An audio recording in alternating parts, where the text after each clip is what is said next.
नमस्कार, मैं डॉक्टर सौरभ पटेल, बाल एवं शिशु रोग विशेषज्ञ। हम बात करेंगे बच्चों में होने वाली खांसी के बारे में।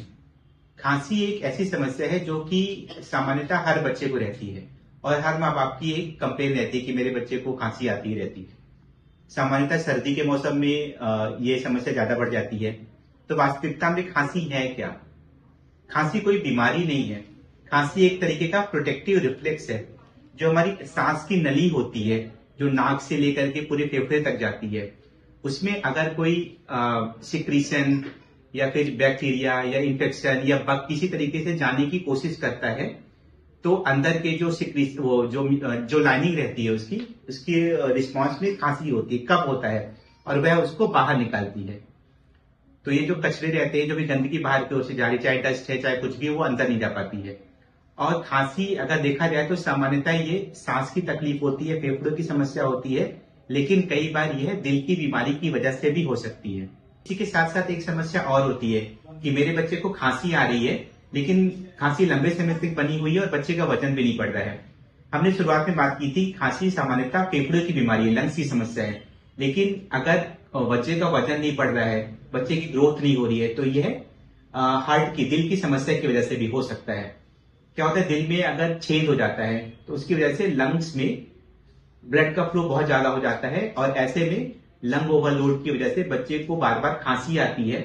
और अगर बच्चा ऐसे में दूध पी रहा है, खाना खा रहा है, तो सारी एनर्जी लंग की वजह से कंज्यूम हो जाती है, खांसने में कंज्यूम हो जाती है और पूरी एनर्जी लंग में उसको मैनेज करने में कंज्यूम हो जाती है, जिसकी वजह से बच्चे की ग्रोथ नहीं हो पाती है। तो अगर कोई ऐसी समस्या है, बार बार सर्दी खांसी है या कंटिन्यू सर्दी खांसी हो रही है, बच्चे का वजन नहीं बढ़ता है, तो एक बार पीडियाट्रिशियन से या फिर कार्डियोलॉजी या फिर हमेशा कार्डियोलॉजिस्ट से संपर्क करके एक बार बच्चे की दिल की जांच करवा लेनी चाहिए।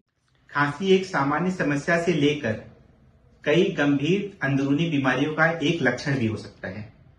अब इस खांसी से जुड़े हुए कई सारे सवाल या प्रश्न होते हैं माँ बाप के बारे में, क्योंकि खांसी हर उम्र के बच्चे को अलग अलग तरीके से अलग अलग समस्याओं के साथ हो सकती है।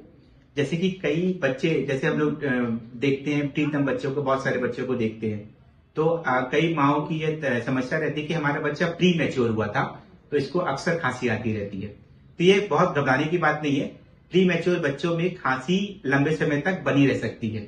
वह इसलिए होता है क्योंकि जो विंड पाइप होती है, सांस की नली होती है, वो बच्चों में बहुत सक्रिय होती है, नैरो होती है, जिसकी वजह से एक सांस सीटी जैसी आवाज आती है जिसको वीजिंग भी कहा जाता है।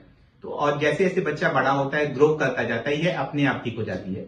हाँ, लेकिन अगर इसके साथ साथ बच्चे को दूध पीने में समस्या हो रही है, सांस लेने में ज्यादा समस्या हो रही है, कुछ और दिक्कत हो रही है, तो डॉक्टर से संपर्क करें।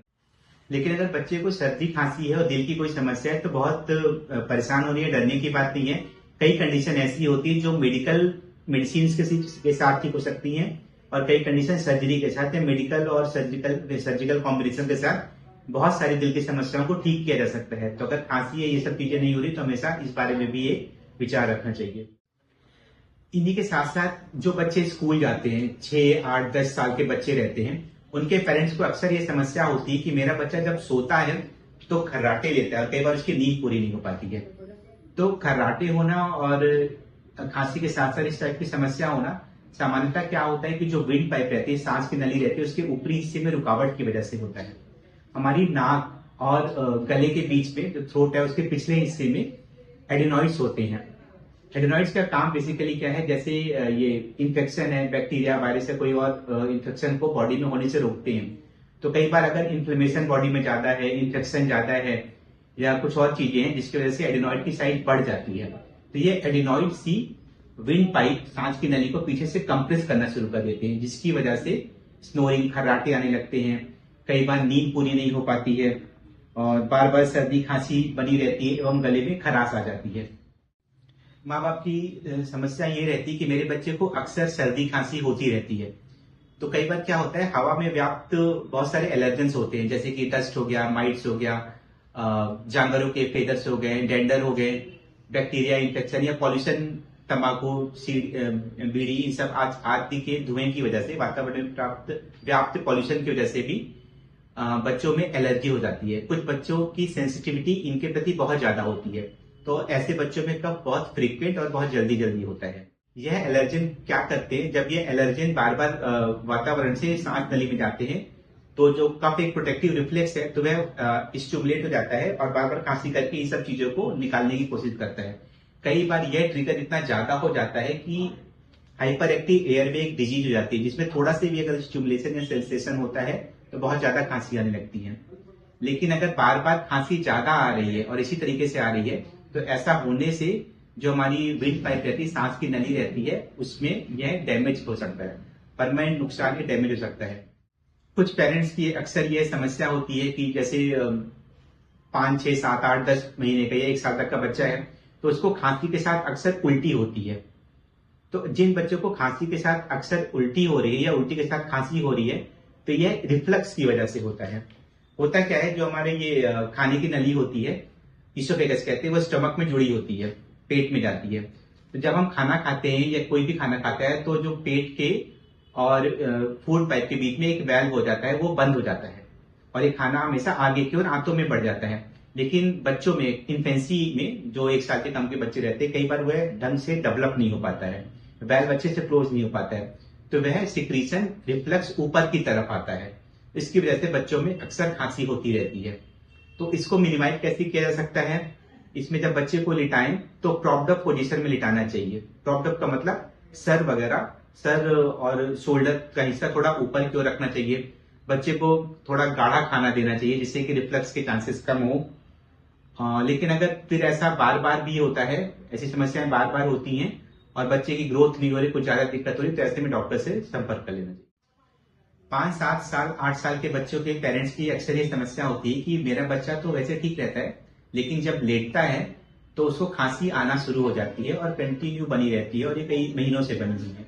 तो सामान्यतः होता क्या है, जो नाक है और जो साइनसेस हैं, जो हमारी चीक बोन है, उसके अंदर जो छोटे छोटे छेद रहते हैं उनको साइनसेस कहते हैं।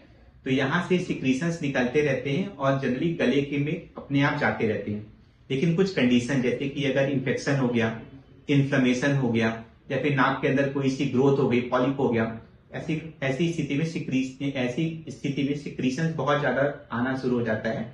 और जब ये सिक्रीशन अपने आप ढंग से नहीं जा पाता है तो थ्रोट को इरिटेट करता है, विंड पाइप को इरिटेट करता है और इरिटेशन की वजह से ही कफ रिफ्लेक्स होते हैं। सामान्यतः यह कंडीशन सीवियर नहीं होती है, लेकिन अगर इसकी वजह से बार बार सर्दी खांसी हो रही है, बच्चा सो नहीं पा रहा है, कोई और ज्यादा समस्या हो रही है, उसकी ग्रोथ प्रभावित हो रही है, उसकी स्लीप प्रभावित हो रही है, स्कूल ढंग से नहीं जा पा रहा है, तो ऐसी स्थिति में हमेशा एक बार डॉक्टर से कंसल्ट कर लेना चाहिए, क्योंकि जरूरत पड़ने पर हो सकता है इनको एंटी एलर्जी की मेडिकेशंस भी देना पड़े।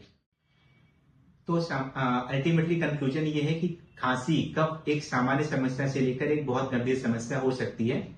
सामान्यतः ये गंभीर नहीं होती, लेकिन हमेशा इसकी प्रोबेबिलिटी अपने मन में और ध्यान में रखना चाहिए। जरूरत पड़ने पर डॉक्टर से कंसल्ट कर लेना चाहिए, अदरवाइज ये अपने आप ठीक हो जाती है। Thank you very much.